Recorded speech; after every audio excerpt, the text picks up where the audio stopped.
Hey guys, Shiro here, and I'm white as ever. Now, over the past few months, I've posted two other videos explaining the best starting points for a beginning anime fan. We've talked about Naruto and Bleach thus far, but I have to say that the show we're going to be talking about today is my favorite amongst the three. A fairly simple concept, but with a lot of heart and thought put into it. Pirates. I'm talking, of course, about One Piece.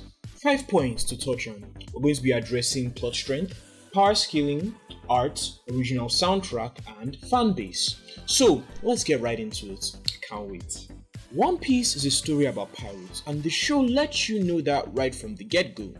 The main storyline follows the adventures of Monkey D. Luffy, a young lad with dreams of finding One Piece, the largest hoard of treasure in the known world, left behind by Gold D. Roger, the former Pirate King.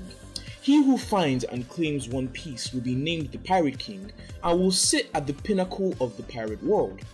The world building is heavy. The story is set in a fictional iteration of planet Earth, but more island based with only one major landmass called, well, you find out. The cultures portrayed in the show are very rich in history, so intriguing that I personally feel each side arc introduced in the different places they were introduced are worthy in their own rights of their own stories. The characters themselves are unique, very unique. In a world with tons of anime that have plain generic ass characters, the rare jewels with unique characters are very appreciated. The main character, Luffy, is very unpredictable. He is headstrong and impulsive, but he has a big heart. He's willing to go to any lengths to make his friends happy. Zoro has a tendency to get lost at the worst possible times, but he's reliable and a powerful ally. Like those two, the rest of the characters show a level of depth only a genius like Oda-sama could conceive. I like how the friendships forged between the Straw Hat Pirates were formed and tested. They didn't all just become fast friends, but one by one Luffy earned their respect and admiration, as they each saw how far he was willing to go for them. Nigga even climbed the steep snow mountains scantily clad while carrying two of his injured allies. If only my real friends were that dedicated. The power system in One Piece is also very unique. In the previous two videos I've done in this series, I made mention of the issues most mangaka have about not introducing a power ceiling at the beginning of their show and how that could be a problem. Well, in One Piece, endlessly stronger opponents have never been an issue. In fact, for a very long time in the series, the strongest person was actually Luffy himself, the main character. Luffy didn't have to do any powering up or training until later on in the show, and trust me, it wasn't because of lack of strong opponents. He faced all sorts of crazy strong people. Yes, he struggled with some of them, but that was mainly because of incompatibility and not weakness. So instead of having to train and become stronger endlessly, he mostly had to breach the gap of incompatibility and find a way to fight people he otherwise shouldn't be able to. When the show does get to a point where Luffy is no longer the power ceiling, Oda immediately and without any time being wasted introduces a new one called the Yonko, the strongest pirates in the world. Well, you'll find out more about that later on. Because of his approach on the power ceiling issue, the fights in One Piece have always been enjoyable and satisfying, well choreographed and well thought out. None of that Luffy's becoming stronger mid-combat plot armor bullshit. That has only ever happened once, and as far as I can remember, he didn't even actually become stronger per se. He just picked up on a new skill his opponent was proficient in. All things considered, the power scale in One Piece is like a food chain, perfectly balanced in every way. As you've probably already noticed from all the images on the screen, the art for One Piece is very unique and stylized, heavily playful even. The art is done in a way such that comedic moments hit harder. You can see it in all the swirly lines and simplistic faces.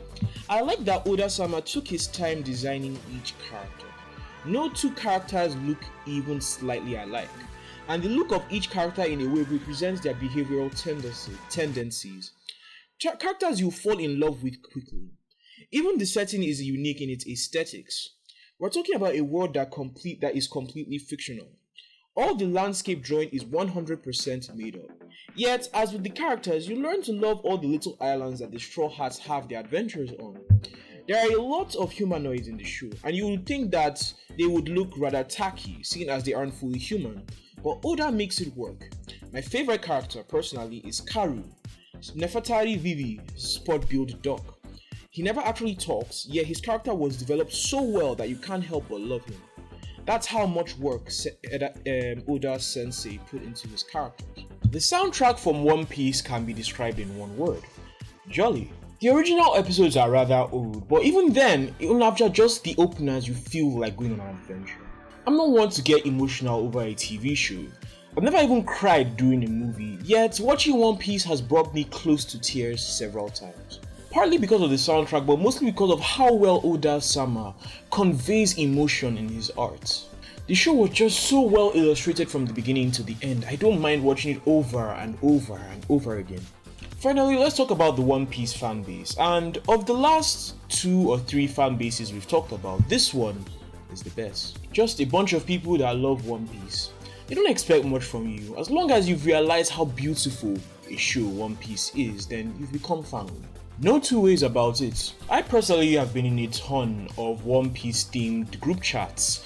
Heck, I personally created the most detailed One Piece role-playing, text-based role-playing game that I've ever been in, and I'll tell you this, it was a ton of fun.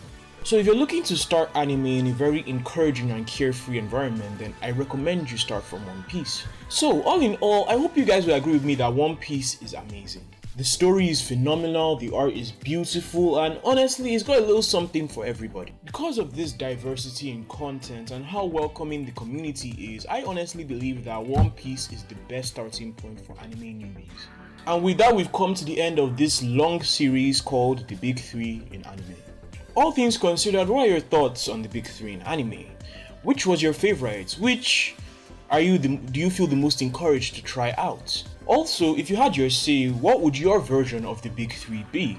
Feel free to converse in the comment section down below. And with that, we've come to the end of the very first series on this channel. It's been a journey. If you liked it, please leave a like. If you're new, please don't be afraid, press that subscribe button, turn on that notification, and I'll see you in the next video. Until next time guys, game till you drop.